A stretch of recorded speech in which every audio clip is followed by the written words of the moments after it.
Have you ever wondered why you're still struggling, even though you're smart, hardworking, and constantly trying to improve?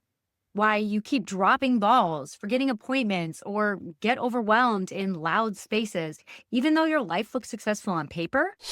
You've probably asked yourself, is it my ADHD? Or is it trauma? Or autism? Or all of them? Or maybe I'm just failing at life. And here's the truth, you're not failing. You're living in the middle of a diagnostic overlap that wasn't built to recognize you, especially not as an ADHD woman.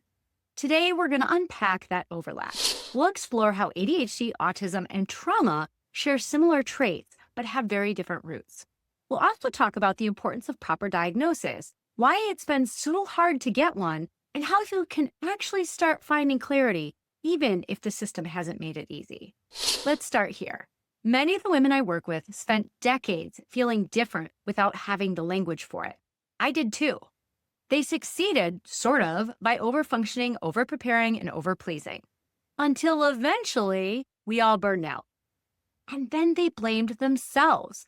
And what no one told them is that you can have ADHD and trauma. You could be autistic and high achieving.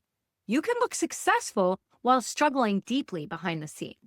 And part of what makes it so confusing is that many professionals, including myself, won't diagnose autism or ADHD without a thorough psychological assessment.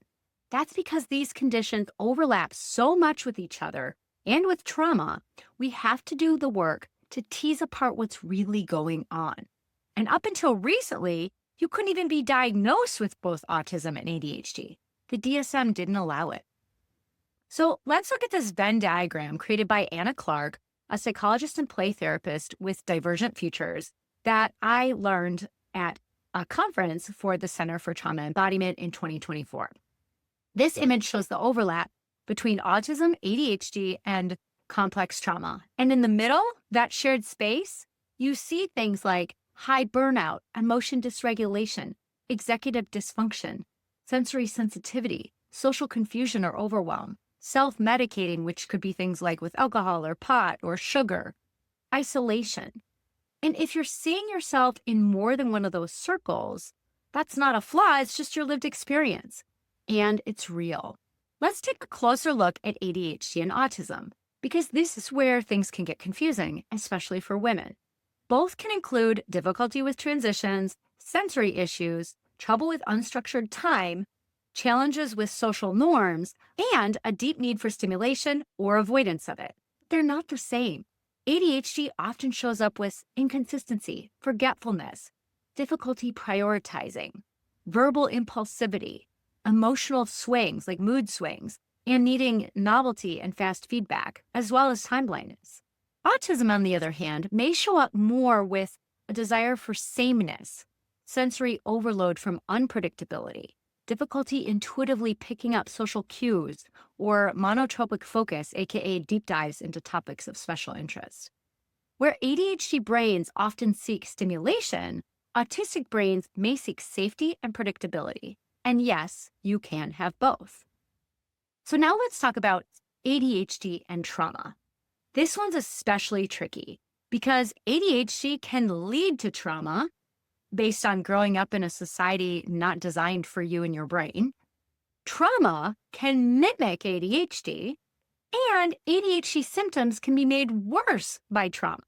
For example, difficulty focusing could be ADHD or a trauma response from hypervigilance. Emotional outbursts could be ADHD emotional dysregulation or a nervous system stuck in fight or flight. Forgetfulness and disorganization, ADHD executive function, or dissociation from chronic overwhelm.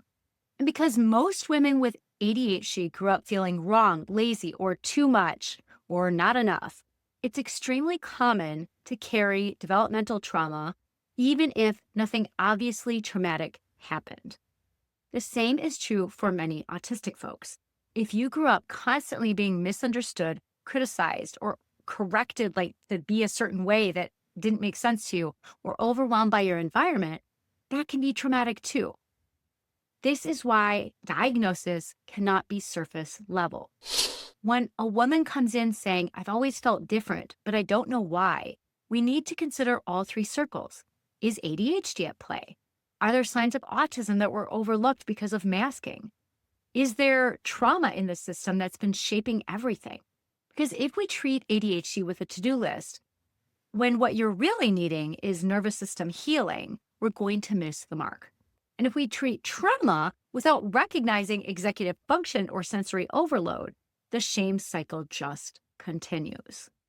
This is why I created Ascend, the ADHD Women's Mastery Program. It's not just about productivity tips or checklists. It's about untangling the invisible threads, ADHD, trauma, masking, shame, and helping you build a life that works with your brain, with tons of support, including either 6 or 12 one-to-one coaching sessions with me to really dig into what's going on personally for you. If you've spent your life wondering what's wrong with you, I want you to know there's nothing wrong with you. There's just a lot that hasn't been seen, named, or supported until now. The link's in the description if you're ready to start getting real support. So here's what I want you to take from this video. You don't need to fit perfectly into one label. You need understanding. You need tools. And you need compassion for all of the parts of you that have been carrying this quietly for decades. Whether it's ADHD, autism, trauma, or some mix of all three, you're not too much. You're not imagining it. You're not alone. And you deserve support that sees the whole picture. I'll see you in the next video.